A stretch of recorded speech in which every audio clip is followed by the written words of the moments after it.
Yeah, folks, we've got some new Marvel Snap cards to talk about, and my worst fears may be coming true as we take a look at some upcoming cards from the June season. This is the Beach Bash season, which you may recall I mentioned previously. I hope it's not like a goofy volleyball summer vacation themed season. Well, indeed, I think it might be, at least in part. I think we're going to get some volleyball playing goofy Marvel Snap cards. Alas, hopefully the designs are really cool and interesting. We do have some neat designs, including kind of a new keyword of sorts, or at least not literally a keyword, but a rephrasing with this word boosted, which we're going to talk about more as we get into these cards. But I do just want to issue a warning that these cards are almost 3 months away in that June season. We got to get through all of March, April, and May. So these could have some pretty big changes between now and then. This is such an early look on these data mined cards that numbers will almost certainly change, and even text could definitely get some changes as well. So keep that in mind as we jump into the first card here, which is definitely a little bit goofy. This is Jeff the Baby Dolphin. And this new Jeff is a 2/2. And he reads, your cards here reveal boosted with +1 power. You can move this once. So boosted is basically just a new word for your cards gain +1 power. Like, we already have this in the game now.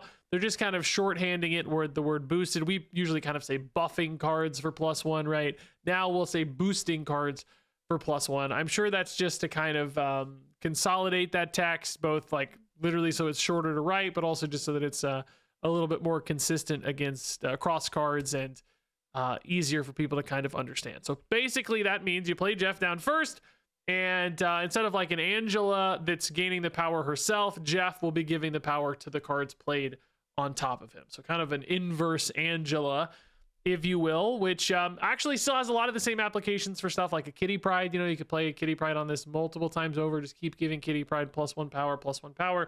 But it's also great for those cards that scale with power. Classic examples, Captain Carter's, the Scarlet Spiders, the Iron Mans, etc. You could be giving each of those a little bit of a boost as you go. Even stuff like Sebastian Shaw. You know, there's a million examples, of course, of cards that love to get some extra numbers. Even, you know, like, I don't know, do some weird bounce stuff with Jeff. I don't know. There's a lot of possibilities there. And you can also move Jeff. So, you know, much like those Angela decks where you play the Angela and then you want to play stuff on top of her that you can then move out to make more space behind Angela, Jeff is kind of making the space himself. So you play him down, play 3 cards, then you get to move him to a new location and start over and do it again, right? So you kind of create that space, which is really cool. I think actually when you compare this card to Angela, it has a lot of favorable upsides. I think distributing the power across cards is better. I think the fact that he's got the move baked in himself is better. I think the fact that he can enable other cards that care about buffs, of which we'll see even more in this video, is better. So to me, this is just like an Angela plus, and that's really nice. And I think, you know, getting this down on 2 is going to feel like a very powerful play, or very often that's going to lead to 4, 5, 6 extra points boosted. But then sometimes those points will multiply even further because of the cards that they're on, making him potentially a really high output card in a boost deck that cares a lot about buffs. So I think this is just kind of like a newer, better Angela in a lot of ways, and will make him a pretty competitive card. So next up here, we've got Namor the Sub-Mariner, which this will probably not be the final logo. I included this because there was no logo just yet, but this is a real logo from the comics. Anyway, Namor is a 2/3 that reads, when this is boosted, again, once it gets a plus power buff, either in hand or in play, you will then add a random 1-cost character to your hand boosted by the same amount. So for instance, if you play Namor on your Jeff the Baby Dolphin, your Namor is going to jump to 2/4, and he's going to add a 1-drop in hand that has +1 power. So maybe you get a Howard the Duck that is a 1/3 instead of a 1/2. So basically, again, a chance to kind of multiply all of those points, giving you extra value out of stuff like your Jeff, or, you know, various other ways to boost this as well. And the great thing is this works both in play and in hand. So any hand buff style effect, right? Nakia, Viv Vision, whatever, could fill your hand with both simultaneously buff the Namor, but then also put more stuff in hand to potentially get more buffs. Like a Vision, right? It's suddenly not just buffing Namor, but you're getting an extra 1-drop in hand that might also get an extra 1, 2, 3, 4 buffs over the course of a game and kind of stack up this hand full of big cheap stuff. The thing could be like a dump deck where you just kind of get 3 1-drops in hand and a big Namor that's been buffed a bunch, throw some Gwyn pools in the mix or whatever too, right? And suddenly it's like, man, I can dump, 4 or 5 cards on that final turn that are all boosted by 3-4 power. Could actually be a surprising deck in its own right. Also, don't sleep on the fact that this is just a way to fill your hand, which is really cool. Stuff like Victoria hand would love this, right? Suddenly you've got all these super cheap cards that are then also going to get buffed by Victoria hand. Same kind of thing going on there. Even stuff like, I don't know, Mad Thinker, where you're like filling the hand with a ton of value thanks to your Namor. So this kind of like buff plus hand plus created card hybrid thing could also be a possibility for Namor as well. So, kind of an on-board card that generates value and upside. It's not going to be a fit for every deck because some decks just won't have that energy space to play those 1-drops in hand. It's like, well, I'll get all these buffs 1-drops, but I want to play my big 5. I want to play my big 6. They might not have space, but if you construct a deck around that, right, you'll have decks that do have the ability to weave in those 1-drops, and the surprise factor can be nice sometimes for a big guy or whatever. So ultimately, I think this card has some neat little utility and some deck fits that make sense. It's not jumping out at me as this like super powerful card that goes everywhere because it needs that support, but it also needs the context. Both of those have to line up, but I think it could work. I think there is quite a bit of output possible there. Also, big buffs. We haven't talked about big buffs. We've kind of been talking about like +1 buffs, but particularly in the context of our next card, any big buffs on this become really nice. So for instance, a +4 buff on an Namor would be insane because then you get a 1-drop that's buffed by +4. And that's like a really significant boost and, leads to way bigger surprise factor because when it's like, oh God, they've got like a 1-7 in hand or 1-6 in hand or whatever, and that could be much more surprising. Also keep in mind that the change we saw in the patch yesterday changes to cards like Kahori, where now Kahori no longer gives you multiple instances of a buff/boost. She now kind of factors it all into a single hit. So in other words, if Kahori hits Namor 4 times, you will no longer generate 4 1-drops in hand. You would generate a single 1-drop that has +4 power.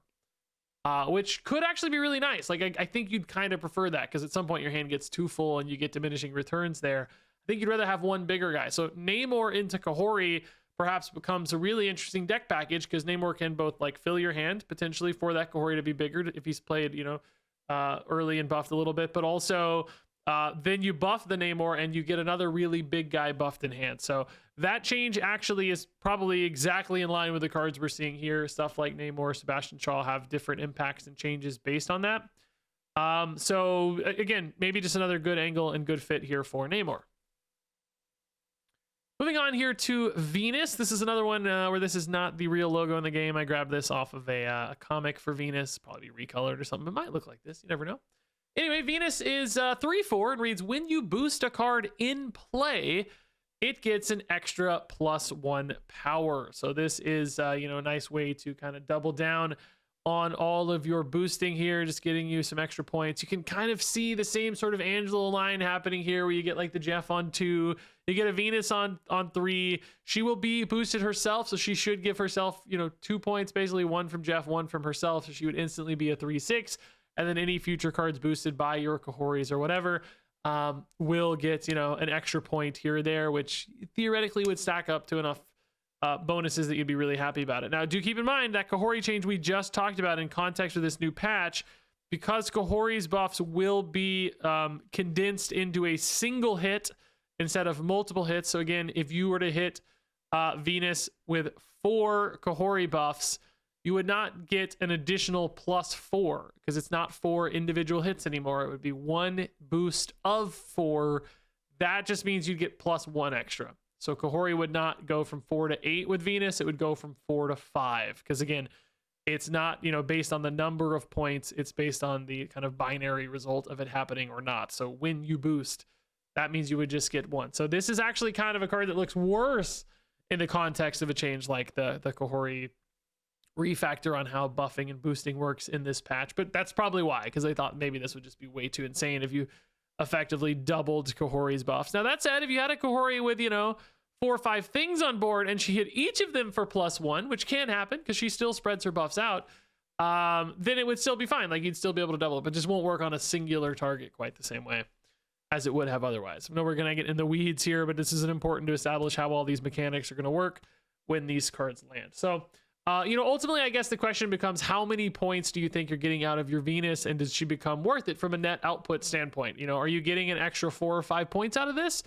Then you're looking at a 3/8, a 3/9, which that's pretty good for a 3-drop, right? Particularly, again, if you're hitting key targets, the Captain Carters, Scarlet Spiders, etc., that 1 extra point gets multiplied again and scales out again, which can really lead to a lot of extra points. So I think so. It's just kind of a question of fit. Like, these decks are all going to have a tipping point where they probably need enough cards to buff, that receive the buffs, I mean, but also enough cards doing the boosting, right? So some cards will get cut because it's like, well, I got Captain Carter in my 3-drop slot or whatever. I got Sebastian Shaw in my 3-drop slot. I don't know if I can fit a Venus in there. Maybe I just have to rely on other cards to do the boosting, and maybe Venus isn't worth it. So I think there's definitely some risk of that. I don't know if you'll be able to get by with just a deck that's just like all boosting all the time and there aren't enough payoff cards, but it just depends. Also, you know, stuff like Silver Surfer is really, really good for this. So it may not need anything beyond just Surfer to make Venus work. Like, if Surfer is boosting the entire board because you have all 3 drops, Venus is just chipping in, you know, another half. She's kind of worth like half of a Silver Surfer at that stage, plus any other points along the way. So I don't know that you need to stretch beyond a Silver Surfer deck to consider this good. That's probably an obvious, really good fit, but there might be some worlds outside of that. Again, the Kahori stuff, like general buff packages, etc., where Venus stands out a little more. Just with 3-drops in particular, you always got to keep that Silver Surfer out as your kind of primary focus. Oh, and next up here we have Triton. I think I mentioned the +4 buff as our next card, but I forgot Venus was in the mix. But this is Triton that's going to give that +4 buff we talked about. He's a 3/5 at a base, and I don't think this will be the final base art for Triton. This appeared to be a variant. I don't think the base art's in the game just yet.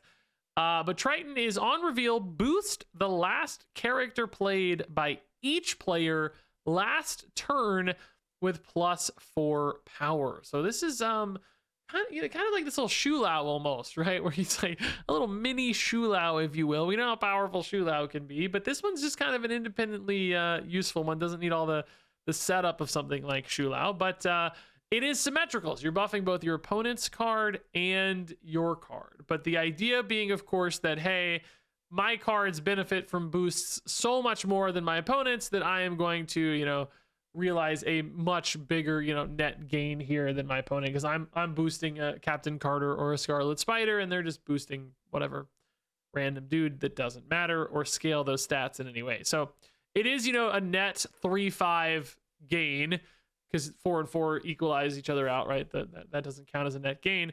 But if your 4 turns into like an extra 8 because of Captain Carter, then you're talking about a 3/13, right? You suddenly have an 8-point gain off your Captain Carter. So there are cards that can make this much, much better.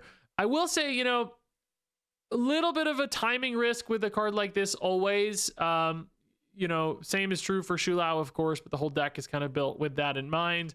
So you'll have to kind of line things up well from a curve standpoint and from a, you know, just like playing standpoint, like in the turn on your card or in the turn on your Maverick or whatever card wants to receive the buff, right? To make sure you're magnifying all of those. So that can be a little bit of a headache. And, you know, the fact that it is symmetrical, it's tough, but your deck will often always benefit more, like we said. So it's okay, I think. Again, probably okay in something like a Surfer buff deck as a 3-drop. Probably fine in a generalized buff deck as well. It doesn't like... It doesn't jump out at me, though, because it does just feel ultimately a little more fair, and I think sometimes it could backfire where it's like, well, the opponent also played Maverick or Captain Carter. Like if this deck were to become a good deck, everybody plays this deck, and then your Triton is also buffing key things. So, you know, you'll be able to decide, because it'll be last turn. You'll know what their last card played was. You'll have information there, but it's still just a little bit like, you know, there will be moments he feels awkward and stuck a little bit. So that would be the downfall on this card, but ultimately, you know, like we said, with Namor, it's really cool, right? You get a kind of Namor gets +4, but you also get like a big 1-drop in hand. All the buff scalers love these big significant buffs. +4 is a lot. So at the end of the day, I do think this card's good, just a little clunky sometimes. So moving on, we have Jubilee Silver Surfer, which this looks a bit like one of my thumbnails, dude. I love this a lot. 4/2 reads, after you draw a card, boost it with this card's power. And importantly, that's not just a one-time effect. That can go off multiple times. It's not after you draw your next card. So, you know, the idea is you get this down on turn 4. The next card you draw is going to have +2 on turn 5. The next card you draw on turn 6 is going to have +2. In total, that would make this kind of a 4/6, which at a baseline doesn't sound great because you also don't really know if you're going to play those cards, right? It could sometimes hit stuff that like doesn't line up your curve, doesn't line up on game states. There's always that kind of conditionality. It's like, well, I don't know if I'm playing those. So 2 ways to maybe boost the power of this card, literally and figuratively. Maybe you cheat it out a little early. If it comes down earlier, then like you get an extra draw, extra turn of it. Or if you draw more cards effectively, right? If you have some other way to draw stuff, like, you know, Jane Foster drawing some hammers or whatever, you get extra, you know, it's not good, but a possibility, right? Alternatively, of course, you scale the power. If you make this a 4/6 because of your Triton, then, you know, you're going to draw a card that has an extra 6 power on it, which is, that's notable, right? That's really significant, particularly, again, if it hits something that cares a lot about those points. So this is another way to magnify your power output and your boosts. I will say, though, that I think this one is just a lot clunkier and worse than a card like Maverick. I think I'd rather just have the Maverick. Like, yes, this can hit multiple targets, but again, because sometimes that just won't line up, it doesn't fit your plans, the things are like too expensive or awkward, or you have better plays in hand or whatever, you've been spending your whole time on your hand, kind of risking things off the top, that's kind of challenging, right? So I'd rather just boost a Maverick and have a guaranteed target for that Maverick, right? Because I just know what I'm getting, I can plan around it, I can play towards it. It's so much more reliable than a card like this, where it's just, you're really putting a lot up to fate and timing and risk here that I don't know if you really need to. If this were a 3-drop, you know, I think it would be a lot more interesting because, number one, you just have more turns to hit things you like. It would be easier to buff as well because it's like, you know, this at 4 is sometimes hard to get the buffs in, you know, because it's like, do you buff it after? Do you buff it before with like a Nokia Vision or whatever? It doesn't get that big then. It's just like a lot has to go in this to make it feel good to me. And as a 4-cost card with such a low base power, it's like really risky of a commitment as well. So, you know, it's a hard one, though, because how do you balance this, right? If you buff the power value, it's like, okay, well, that's like really multiplying the buff anytime you change a number on this. Or if you make it lower cost, you're getting a whole extra turn out of it, right? So it's a really hard one maybe for them to tweak. But I think compared to like other buff reception targets that multiply their boosts, I don't know, we got buffs and boosts flying around everywhere now. This just feels like a less compelling card to boost, basically, to me. I just feel like there's so many other things I'd rather spend my boosts on than Jubilee. So it's like, yes, she multiplies it, but in a more awkward, less reliable way than a card like Maverick, even if like technically she has more upside because it's like, you know, 2 cards or whatever. The timing on that's still weird because like, to get a really big significant boost, that's not going to happen until the final draw. Like the card you draw on turn 5 is probably only usually ever going to have a +2 or +3 with Jeff, right? Like it's fine, but it just doesn't feel as interesting to me. So I don't know, maybe I'll be surprised if you build the deck lean enough and it's just got like a lot of energy flexibility. Maybe it works out fine and you're just drawing like 1 and 2 drops all the time and they're super easy to weave in, you know, kind of looks like a Krakoa location buff sometimes. Sure. You know, the games where you hit Nidavellir on board as well, right, to like scale this up even further. Sure, there are some moments. I don't want to totally write it off. I do just think it feels more awkward. Something on this, I feel like could get just a bit of a nudge to make it feel better. So, yeah, we'll see. Moving on here to Namorita, or Namorita. I don't know how people say this one, but it's crazy. We have Namor, Namora, and Namorita. These... It's a real character. I looked it up. Like, it's just funny naming schemes here. And I do think, unfortunately, that this is the base art. It's at least drawn by the normal base art folks. And I hate that it's like sport themed base art. Hopefully it's not. Hopefully that's just not in the game yet. And they also did a beach themed variant because this is what I didn't want. This was my worst nightmare stuff where it was like a goofy, like I want the characters, it's cool if they're beach themed characters, ocean themed, but I want them to look cool and epic and like default versions of the character, right? So like Jeff Dolphin's already goofy. This one's a little goofier.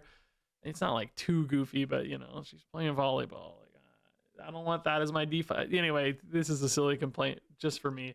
Namorita is a 4/4 with this ability. After the next time you play an ongoing card, double its ongoing ability. So this just works once on your next ongoing card, but basically it gives it sort of its own onslaught.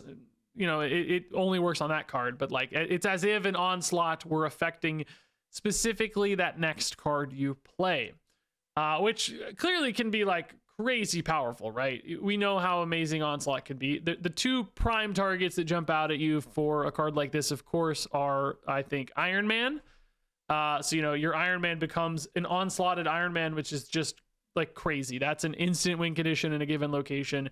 Even just putting it with like 5-6 power already jumps that to, you know, 20 or 24 power alone. So that's a win condition right there. But also Sarah is a very strong 5-drop as well, where you get that double discount on your Sarah, which could allow you to create some crazy dump turns on turn 6 when everything is discounted by 2. I could actually even see this going in like a Sarah Surfer deck where you just have this as your 4/5 and you're able to play, you know, up to 6 3-cost cards on the final turn because they all cost 1, right? Like, can you imagine the surprise factor, the unpredictability there of having that? Right now, to do that Sarah Onslaught dump stuff, you kind of have to do like a wave into an early Onslaught or Sarah, right? And that does have some other upsides because the Onslaught being on board obviously can lead into other ongoings and stuff, like Strong Guy sometimes goes in that deck or whatever. But you might not need to commit so hard, and you might just have this kind of 2-card package that hits sometimes that goes absolutely crazy. So I don't know if that's just an Iron Man deck. I mean, I could see this in like Iron Man Tribunal stuff. I could see it in any kind of Sarah dump deck like that.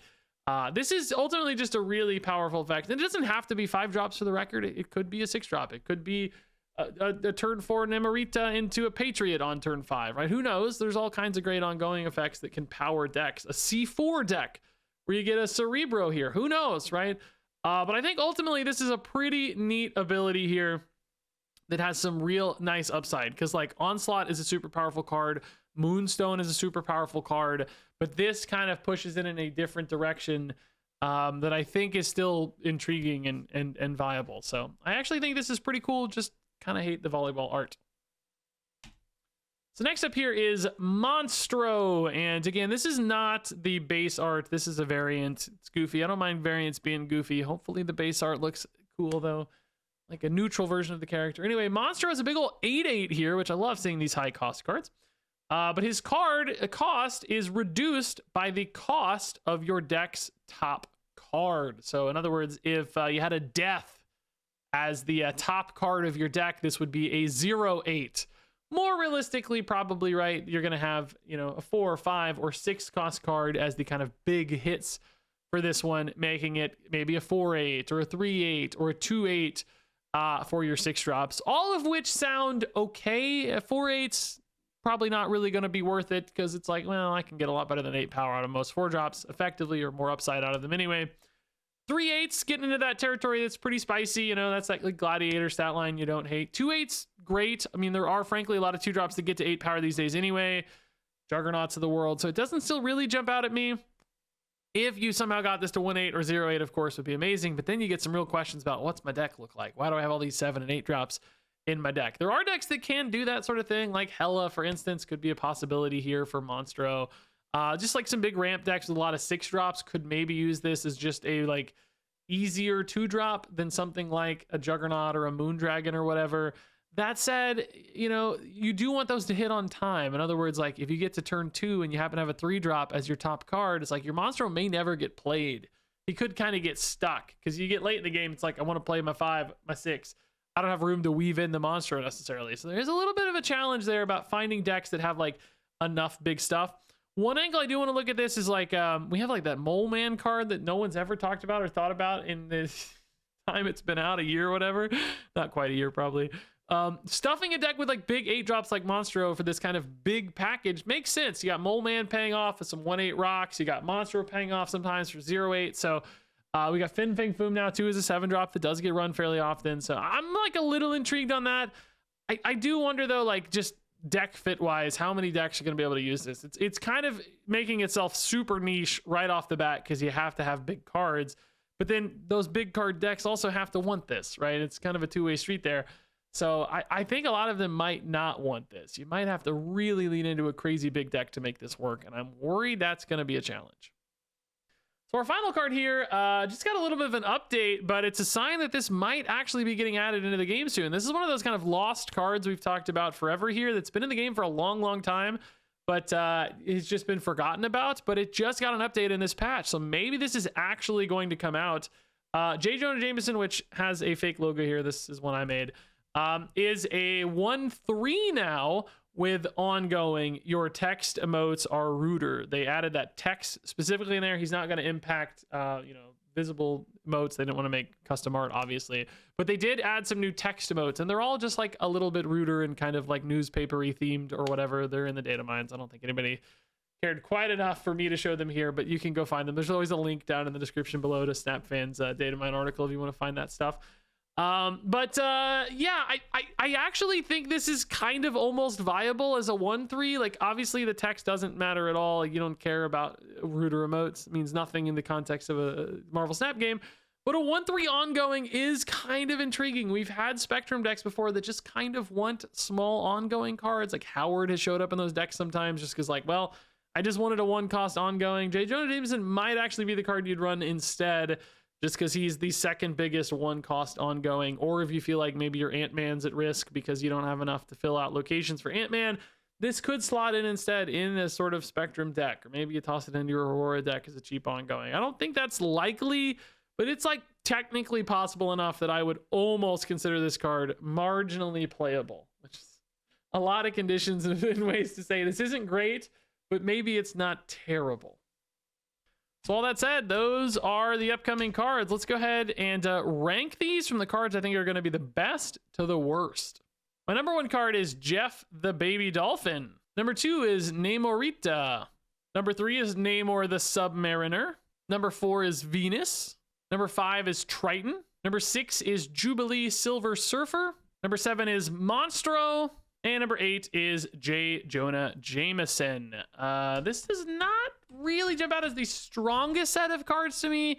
I do think Jeff looks pretty good. I think Namorita has some cool chances to make some big time plays in some decks, but I wouldn't be surprised at all if a few of these got buffs in one way or another. Just like some number tweaks here and there. Just a little boost between now and then. Boost.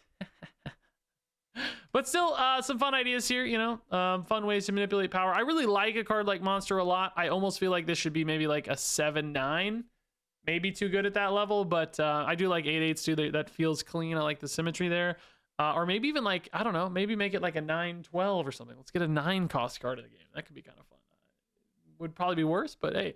But I love that style of card a lot. I'm excited to try that one. I just don't think it's going to be super powerful. So anyway, share your thoughts on all these cards down below. Thanks so much as always for watching, and I guess I will see you around.